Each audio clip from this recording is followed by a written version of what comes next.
Hello, my name's Scott Perry. I'm a professional magician, and this is... Hi, I'm Gaz Dakin, and I'm a professional photographer, videographer, and all-round content creator. And this is the Clan Can podcast.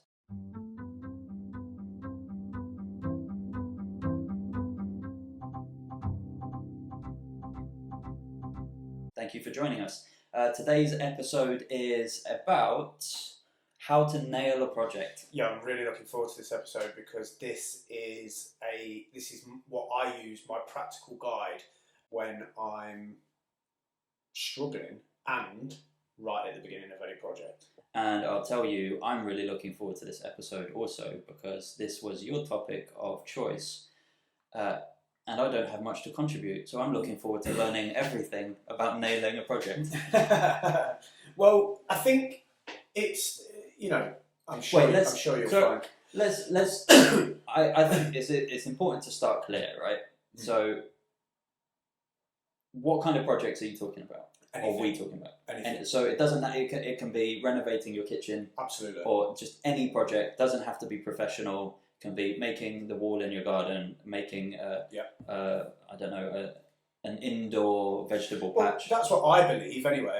Right. So what we're going to talk about in this podcast, and mostly what you're going to share with us, is about how you can successfully nail something, not necessarily a project. Yeah, so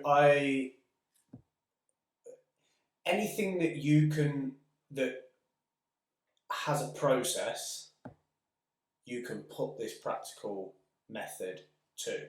Okay. I swear by it because this is what I do, and it's something that I had to come up with in order for me to not only start the project and get off the blank page, but also when I'm struggling, when I'm procrastinating, when I can't be arsed with it, when I need to show my grit.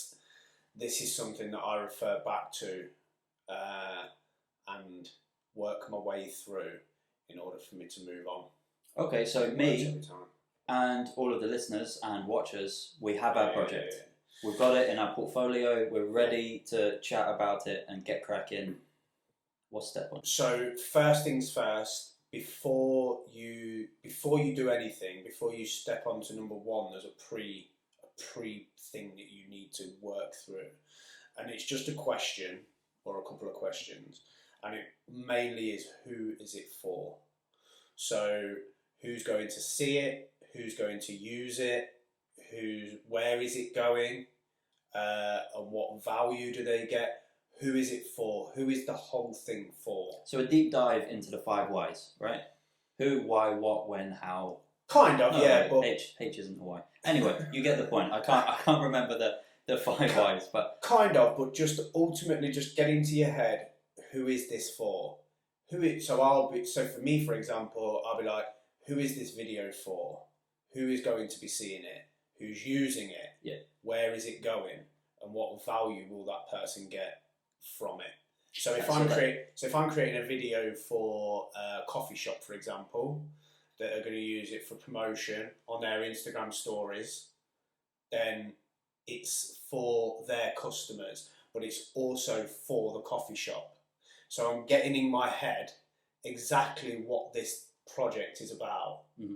Who is it for? Who is it for? That's it. And if that project is your project, you go through that internally and with your clan. But if that's not your project, you go through it with the client. Yeah, 100%. Yeah. Okay. Yeah. And so that's step 0. That's step 0.1. Okay. And for clarification for the viewers, how many steps are there? Roughly. Okay, so 5-step process. And a prequel. Step 0 is ask yourself who, why, what, when. Well, just who's it for? Okay. Like that's what I do. Really narrow down the purpose. Yeah. You might go into your own levels, but for me, I just sit and ask, and I write down. It's vapor till it's on paper. Who is it for? Nice. And once I've got that in my head, then I can go on to the next stage, which is number 1, the ideas phase. So it might seem obvious, it might sound simple, it is. Write down your ideas. So number one, the ideas phase. This is where you write everything down. Anything goes. It's not supposed to make sense. Mhm. That's okay. I will mind map the shit out of it, and I will write all sorts of garbage down. You spoke in a previous episode, it might have been the last one actually, about brain dumping. Mhm. This is when I brain dump everything, write it all down, get all sorts of crap out of your head, and then the reason you ask it who's it for, because it will relate to that thing. So write everything down. Start, first point, write everything down. Funnily enough, you mentioning that now, yesterday I was watching a video of Sly Stallone, Mhm. the Hollywood actor, in case you don't know who Sylvester Stallone is, the star of Rocky, childhood favourite.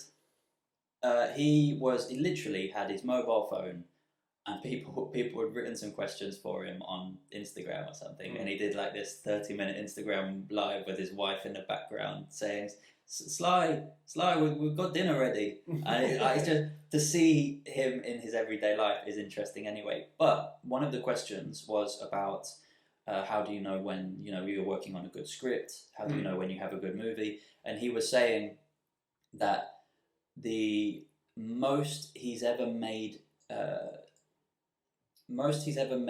adjustments or improvements to a script was like 250 adjustments.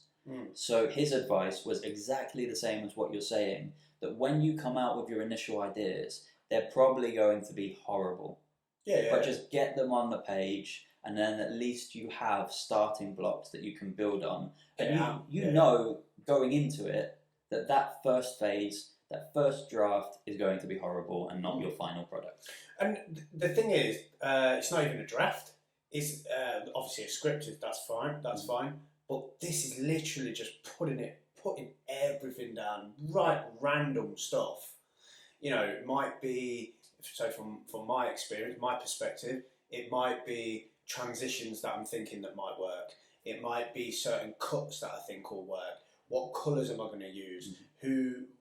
Where is how long is it? Where's the story going to go? Is there even a story? Is it a product? And I'll just write all sorts down. Did I see something that reminded me of that product? It could be anything.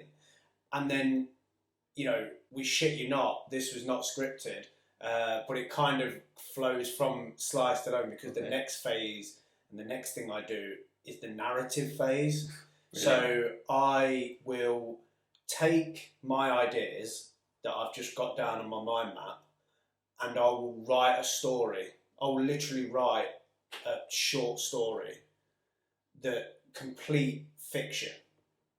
It will not be the story, little bits of it might be, but it will not be the story that will go on to be the thing that I'm doing. I just write I write something down, and what this does is it extends on my ideas. I find that writing a narrative down, and there's been times where I've written a narrative, a story, and it's just me creating the thing. Right. But it's not me, it's a character.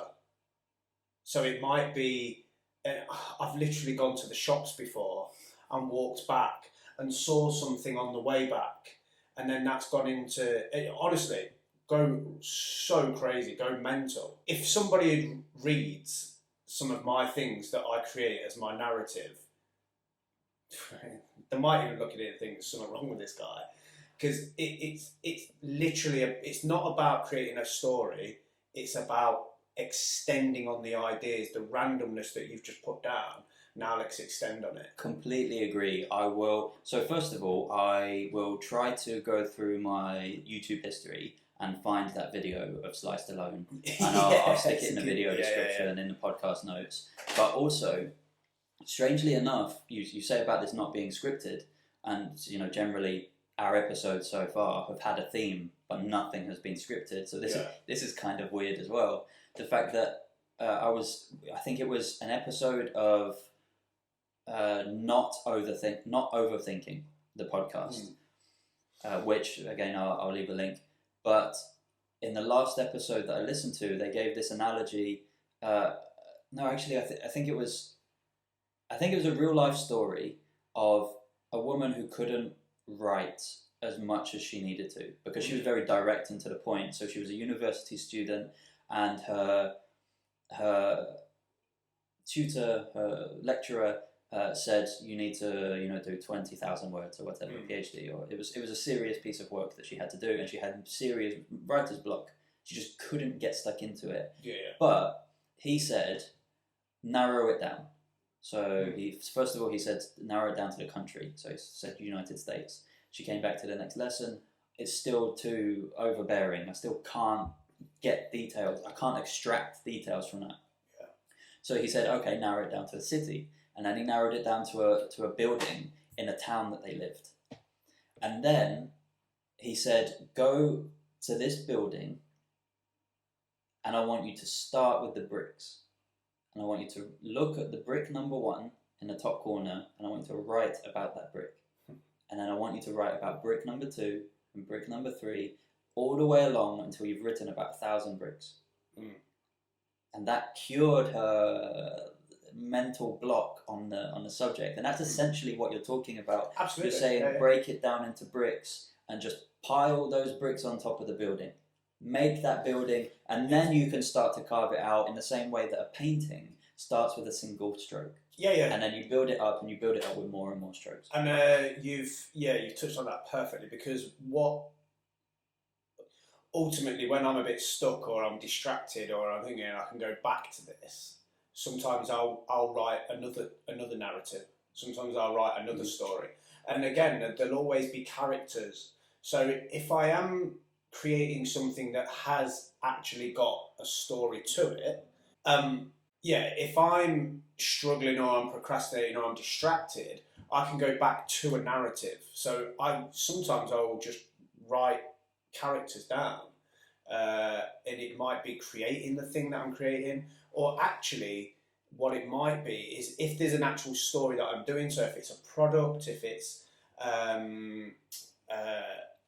some sort of fashion video, and there's got to be a little bit of a story to it, I will make up an elaborate story about it. I will make up something bizarre, something crazy, fantastical, something. It doesn't really matter. All I'm doing is letting my brain go to work.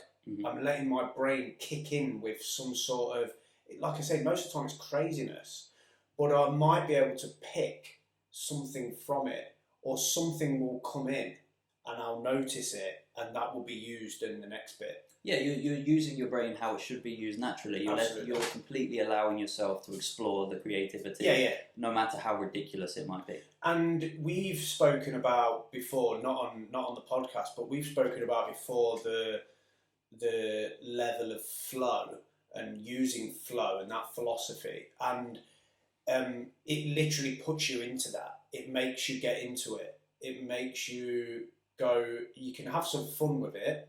And it lets you, it almost just like rolls out the carpet. It's like a big wound up ball of carpet or wool, and it just rolls it out. And I see things a lot more clearer when I've gone through these first 2 bits. So after the narrative phase, which is number 2, I'll go into the question session, and I will literally go full Simon Sinek on it, and I will, why am I doing the project, how am I going to do the project, and what's going to happen at the end of it because of it, what's going to happen because of that project. Yeah, you're trying to not maintain, you're trying to discover the value in it, you're trying to understand the reason for that project's existence. I'm also coming away from this fantasy of wonderful ideas and craziness and narrative and story, and I am bringing it back to the reality of it. Why the fuck am I doing this project? What's the reason behind it? How am I going to do it? So it's usually, that's usually then comes the storyboard, or how many cameras am I taking with me? Where am I? What's the light going to be like? So you've gone from unraveling all of the carpet and unraveling everything to one long red carpet, and now you've gone to narrowing it down to structure. And you're trying to find that nice strip of the red carpet and cut away all of the fluff. Yeah, and this is where I can plan my my cuts and my transitions and my story and the flow and how's it going to go from A to B to C to D to get the point across. Mm-hmm. So question everything, even down to what, like I say, what kit am I going to use? What's the lighting going to be like? How long am I going to spend on the shoot, and how long am I going to spend on the, on the edit? The costings then come into it and that sort of thing. I was going to say that calculations like that are always relative to the budget 100%. And how much a client is paying. But this is where I ask those questions. Right. Okay. How am I going to do it? Well, they're only paying X, so I've only got Y time on it. Mm-hmm. This is how I'm going to maximise that time. So the 0, 1 and 2, 0 and 1 steps, they would happen when you know your budget, but you just haven't gotten to the point of considering the budget yet. Step 0 and 1 are just kind of just dropping your washing on the floor and letting it fall apart and make some sense of it, and then all of the washing that's on the floor. You've picked up a pair of socks, and you've picked out a t-shirt and trousers and an outfit, and then you make that outfit out, and then you start to consider your budget, and you say, okay, how can we make this outfit out of that budget? Yeah, that analogy works perfectly. I think one thing to be careful of, and especially when we're talking about this being a practical way of nailing any project, is that's obviously my situation. Yes. If you're building a pond in your garden, your budgets are a different thing. Mm-hmm. This is a client. So yeah, absolutely. I mean, we can go on that in another episode for sure. Dealing with client budgets. That sort of stuff. But yeah, number 3 would be where you would start to put the things into place. But yeah, you would probably have already had a conversation with the client about budgets, about what you want being created. This point is where you're 0 and 1. I mean, right before even the project, you've been hired, mainly. And you're going away and figuring out what the project is about. Okay. So number 3 is the question session. Mm-hmm. Go to Simon Sinek, start with why. And that's number 3. A book, a video? A book. Okay. Yeah. And he's on loads of TED Talks as well. Yeah, he's huge on being influential about speaking on a number of subjects. Yeah, I mean, it always boils down to start with why. Okay. And everything that he does always boils down to why. Mm-hmm. Once you get that, you're flying. Number 4 is the practical bit. This is it. Now you're ready to execute. And the key to this part is just fucking start it. Start it. I don't care if it's just, for me, I get all my folders. So all my folders and my projects are done. This is the folders for all of your ideas and everything, No, so it'll be footage. So this is unique to your industry. In my experience, right. What I would do is just. I tell you what, another way of explaining it. When I was at university, what I would do is because I followed this, but I didn't really know that I was following this. I've not really put this down until recently, but I would just write I'd get all of my pieces of pages in order. So I'd have the header, the footer, I would put the title in, I'd put the date on. It would be about making that blank page not blank anymore. Right. Just start. Doesn't matter what you do. You don't have to start with the big grandiose thing. Yeah, which brings us back to Slice Stallone and get it down. You just need to start getting that pen on paper. I will always put my folders ready in my little structure, in my file management. I'd build the project on the software, and that's my start. And then I'd go and do the shoot, and then I'd come back, all my folders are there, and I can crack straight on. So in terms of relating that to something that isn't pond making, which I imagine is not a huge concern to many Start people. digging the fucking hole. or videography and photography, which again some people may not be interested in or may not be in that industry. Something that I think we can all relate it to, correct me if I'm wrong here, is renovating a room. Yeah. So that this process, number 4, would be laying out all of the pictures of things that you're going to buy, and then you go to buy them. It would be taking that action. That you've done all of the preparation, you've done the budgeting, you've thought about the space in the room, you've done the measuring. Now you just need to sort the things out, the specific items, the bed, the drawers, the table, the lamp, everything, and you just need to go out, just crack on, get to that queue for the delicious Swedish meatballs, and then reward yourself for buying everything with an ice cream at the end. Or a hot dog. Both. But you've done it. I don't ever buy the ice cream, to be fair, though. I don't think we have It's ice nice. cream, yeah. It's always the hot dog. And we always get the dime bar chocolate from the thing. Amazing. Yeah. But yeah, just get it done. Just start. Just crack on with it. That's the practical bit. That's stage number 4. That's what you've been working towards. That's the thing where you put your skill set onto it. You've watched all the YouTube videos, you've read all the books, now you've got to just get on with it, crack on. So that's number 4. Number 5 is the most important part of the whole thing, and that's the feedback. You need the feedback to make sure that you're on the right track. So from my example, from my experience, it would go to the client for its first amends, it would come back, this is it, right, can we take this out, can we amend that, you're on the right track. If you're building a flower display for the Chelsea Flower Show, you're sending things, you're getting people involved, you're pulling ideas out, you're saying, what do you think of that? It's feedback, you've got to get the feedback. So at number 4, it's important in some situations in nailing a project to consider that isn't the final product. Because you may have to make amendments, you may have to make changes. There's absolutely no way you're 100% acing that. And if you are, I'd probably be a little bit like, are you sure? You've probably got a machine that takes you to the future and you know what the client wants. And even at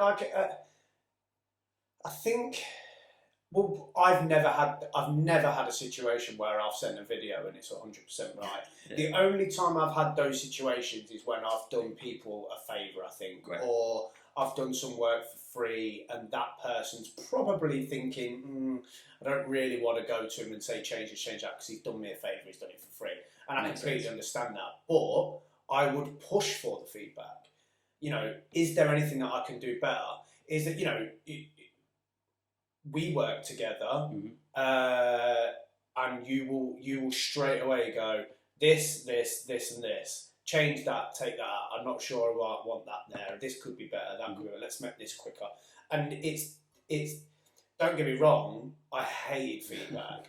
I hate it. I hate, you know, you almost sending your little baby out there that you've worked on for a week or sometimes even a month, and it comes back with all sorts of stuff all over it. And your ego kicks in and goes, he can't tell you what's right and what's wrong. He can't tell you that that's looking great and that not. She can't say that colour's wrong. You've put your hard work into that. Yeah, that monkey brain, slinging mud, as the Buddhists would put it. Yeah, is that really just you can't take it personally. It's there for a reason. It's there to put you on the right track. You want to be proud of what you produce. So yeah, got to get that feedback. Got to get that feedback as much as you possibly can. And although it's something that you really don't like, well, I don't really like receiving. You need it. You need it all the time. And I actually quite enjoy it now. I used to fear it so much, but getting feedback. Yeah, but I actually quite enjoy it now because I actually hate more now not getting any feedback.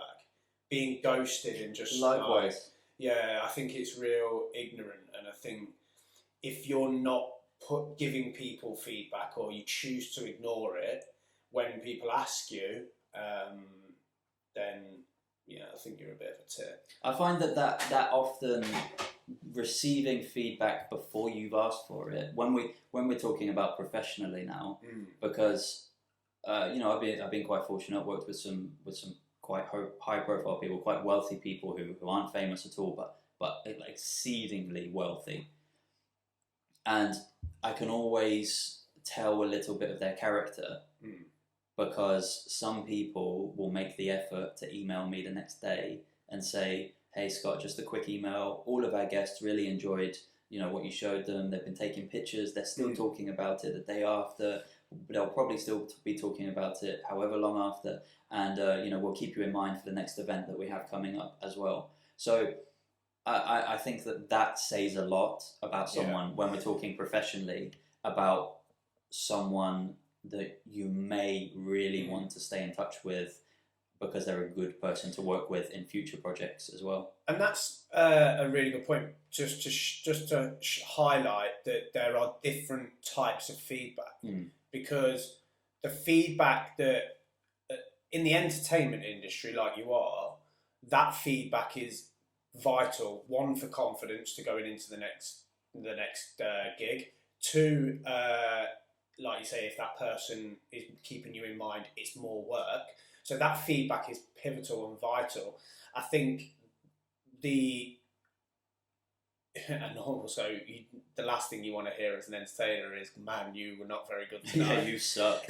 but there's room for, if I was in that room and you did those magic tricks on me, you would expect, well, I think you would, to me to go, "Actually, they loved it, but I think you could be a bit more slick on that transition through that bit." The feedback that we get or seek, there's no point in, say for instance, I could show Kat one of my videos and she'll go, "Oh yeah, that's really good. I'm not too sure on that. I'm not too sure on that, but it might be what you wanted in there." Yeah. So you have to get right where the people that you're getting your feedback from and what it is you're trying to find out from them. Yeah, this is something that I touched on very briefly in episode 1 or 2. Understanding the difference between a valued opinion or valued feedback and unqualified feedback. Because I mentioned actually before we started recording this episode that it's quite commonly accepted that if somebody gives you an opinion or they give you a criticism, and they cannot explain why, then quite often it's not really a valid criticism, because they can think enough to criticize you and criticize your work without perhaps having any knowledge of what goes into it, yet they can't articulate why. So I think it's really important, like you say, to be cautious and conscious of where your feedback's coming from. Yeah, absolutely. And I think that's probably why I used to hate it so much, is because I was asking the wrong people for feedback. Which is why we've made this podcast. Yeah, the Clan Can. Yeah, because we want to build a clan of creatives who are similar to us, who are interested in creating solutions, solving problems, being creative, generally speaking, in our personal lives and professional lives. To have that clan that you can ask. Get the people around you that are going to support you and criticise you in a way that you need to be criticised. For sure. Makes a big difference. Yeah, absolutely. So that's my 5-point checklist. You can find it on Instagram at Gaz Dakin. It's on there. Also, I go deep in it in my blog on garethdakin.com. But just to recap, so point 0, who's it for? First one, the ideas phase. Second stage, the narrative phase. Third stage, the question session. Fourth stage, the practical bit, the time to execute. And the fifth stage is feedback. Go through all of those at any point, start, middle and end of the project, and keep reiterating it and refining it and going over it and asking yourself questions all the way through it. And when you come to the end of it, you'll be a lot better for it. And I think I know that from my own personal experience, it's never failed me. But then it's my little thing. Yeah, it's a lot better than the process that I've gone through. I think previously, having created projects for music videos, having created projects for national brands, for product launches and things. I mean, I have my own process that works, but what we're trying to talk about here is giving people something that they can start with. And also, like, that's a really good point. You know, by all means, like, ping me a DM or send me an email or get on my contact form on my website. Yeah, join the clan. And yeah, exactly. And tell me what yours is. Like, I want to know. I want to know if yours is similar, or if it, if there's little bits that you could take from it. Go all stoic on it. Take those little bits. Go all Hellenistic period. Go take those little bits away from each of the philosophies and adapt them to your way of thinking, your way of moving through this journey, this path, whatever it is you want to call it. This isn't the be all and end all. This is just how I do it. You're going to do it completely different, but with a little bit of the similarities here and there. But it's a great starting point. We're all the same in one way or another, but at the end of the day, because we're all just driving to that one thing at the end. There's many different ways of doing it. Sweet. So I enjoyed that one because it was really all about me. Yeah, I mean, I could contribute more to it, but we're already at 33 minutes, and I think that what you've given here is a lot more practical than what I could give. Yeah. Because what I'm giving is experience based on being a magician and creating projects as a magician, which I think is quite unique amongst other industries, and the way that it works doesn't often apply to other areas. But perfect. That's Gareth's 5 steps. So let's do a point of interest. Yeah. We'll fire that in. Great. My turn? Your turn. The point of interest in this episode is actually a really quick one. It's, I don't know if I've spoken to you about this, about discovering this. Someone I know recommended it to me because I said that I couldn't stand listening to a podcast because of their voices, because of the way that they were speaking. I couldn't consume it. And she said, why don't you listen to it at 1.5 times? Oh, okay. Game changer. Really? Absolute game changer. On YouTube, on Spotify, on most streaming platforms, you can increase the playback speed. You can. I've always seen it, but I've never wondered. I've always wondered why it's a thing. So imagine that you could, in the time of reading and consuming one book, you could, in that same time, 1.5 times quicker, or half a time quicker. Exactly. So for every 2 books that you read, you get 1 for free. That works. I'll test this out. It's absolutely because I'm not sure. You have to be careful. You have to be selective with your podcast, because some people do speak quite slowly. Yeah. And those podcasts, absolutely listen to them at 2 times. Mm-hmm. But some podcasts you can get away with 1 times, or some podcasts they speak so fast that you have to listen to it at like minus one speed. So you couldn't get on with. I absolutely love Seth Godin's podcast, Akimbo, and you couldn't really get on with it. Just I don't know, for the accent or the way it's delivered or that sort of thing. So you need to try that at one. I will. You know what? This weekend, I will revisit that. You have with 1.5 speed, because I'm telling you, it's a game changer. Well, I'll try that next time I find. Actually, there is one that I could probably try that with.